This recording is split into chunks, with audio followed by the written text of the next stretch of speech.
Selamat pagi Bapak ucapkan kepada anak-anak Bapak kelas 11 baik jurusan IPA maupun jurusan IPS. Kembali lagi berjumpa dengan Bapak dalam pembelajaran prakarya dan kewirausahaan pada pagi hari ini. Bapak harap anak-anak Bapak semuanya masih tetap dalam keadaan sehat dan tentunya harus tetap semangat. Baik anak-anak Bapak, hari ini kita lanjut pelajaran kita tentang membuat kerajinan dari tanah liat. Minggu yang lalu kita sudah bahas tentang membuat kerajinan dari tanah liat dengan teknik atau beberapa cara. Ketika bicara tentang teknik, berarti itu adalah cara. Ulangi, ketika bicara tentang teknik berarti itu adalah cara. Jadi kalau ada kata teknik membuat kerajinan, berarti itu adalah cara membuat kerajinan. Nah, selanjutnya teknik yang kita pelajari yang pertama adalah teknik pijat. Apa itu teknik pijat? Teknik pijat adalah teknik membuat kerajinan dari tanah liat dengan cara memijat-pijat tanah dan dibentuk sesuai dengan keinginan. Nah, selanjutnya teknik pilin. Teknik pilin itu adalah teknik membuat kerajinan dengan tanah liat dengan cara memilin-milin tanah dan dibentuk memancang seperti tali dan disusun bertingkat ke atas hingga membentuk sebuah kerajinan. Itulah dia materi kita minggu yang lalu. Hari ini kita mempelajari teknik yang ketiga, yaitu teknik putar. Teknik putar itu adalah teknik membuat kerajinan dengan menggunakan alat bantu putar. Alat bantu putar itu sendiri ada dua. Yang pertama alat putar tangan atau manual, yang kedua itu alat putar mesin atau mesin yang menggunakan tenaga listrik. Selanjutnya, hasil kerajinan dari teknik putar yaitu berbentuk simetris. Apa itu simetris? Simetris itu adalah antara sisi kiri dan sisi kanan itu sama. Selanjutnya, coba lihat langkah-langkah membuat teknik putar berikut ini. Yang pertama, taruhlah tanah liat di atas meja, tepat di tengah-tengahnya. Nah, setelah itu tekan menggunakan kedua tangan sambil diputar. Yang ketiga adalah bentuk tanah liat sesuai dengan keinginan dan berbentuklah dia. Oke, untuk lebih jelasnya coba perhatikan video berikut ini.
Oke, selanjutnya kita pelajari tentang teknik cetak.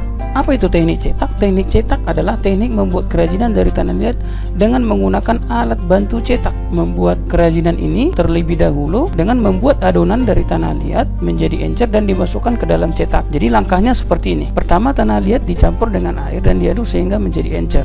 Jadi mirip seperti adonan ketika kamu membuat kue. Yang kedua itu adonan dimasukkan ke dalam cetakan. Yang ketiga, tanah liat yang sudah dimasukkan ke dalam cetakan tadi dibiarkan hingga kering, dan setelah kering dikeluarkan, jadilah dia menjadi kerajinan. Inilah dia. Jadi pertama itu adonan dimasukkan ke dalam cetakan tadi, selanjutnya dibiarkan hingga kering, setelah kering dikeluarkan dari cetakan dan jadilah dia kerajinan. Untuk lebih jelasnya, perhatikan video berikut ini.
dari video yang tadi itu Bapak harap anak-anak Bapak sudah paham tentang membuat kerajinan dari teknik putar dan juga teknik cetak. Kita masuk sekarang ke tugas C. Tugas, perhatikan langkah-langkah membuat kerajinan dengan teknik putar dan teknik cetak di atas, artinya yang ada pada modul kamu. Tuliskan pendapatmu tentang teknik mana yang lebih mudah untuk dilakukan disertai dengan alasannya. Oke, yang kedua, perhatikan langkah-langkah membuat kerajinan dengan teknik putar dan juga teknik cetak di atas.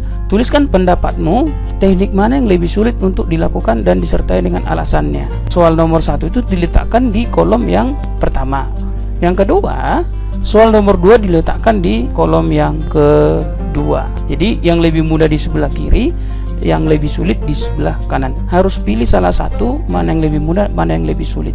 Baik, untuk anak-anak Bapak, kesimpulan pelajaran kita hari ini adalah yang pertama, teknik putar adalah teknik membuat kerajinan dari tanah liat dengan menggunakan alat bantu putar. Yang kedua, bentuk kerajinan yang dihasilkan dari teknik putar adalah berbentuk simetris, artinya sisi kiri dan sisi kanan adalah sama. Oke, yang selanjutnya adalah teknik cetak. Teknik cetak adalah teknik membuat kerajinan dari tanah liat dengan membuat adonan dimasukkan ke dalam cetakan dan dikeringkan sehingga menjadi kerajinan. Baik, kepada anak-anak Bapak kelas 11 baik IPA maupun IPS, sampai di sini pertemuan kita pada hari ini. Sampai ketemu lagi di pembelajaran pada pertemuan selanjutnya. Sekian dan terima kasih. Selamat pagi.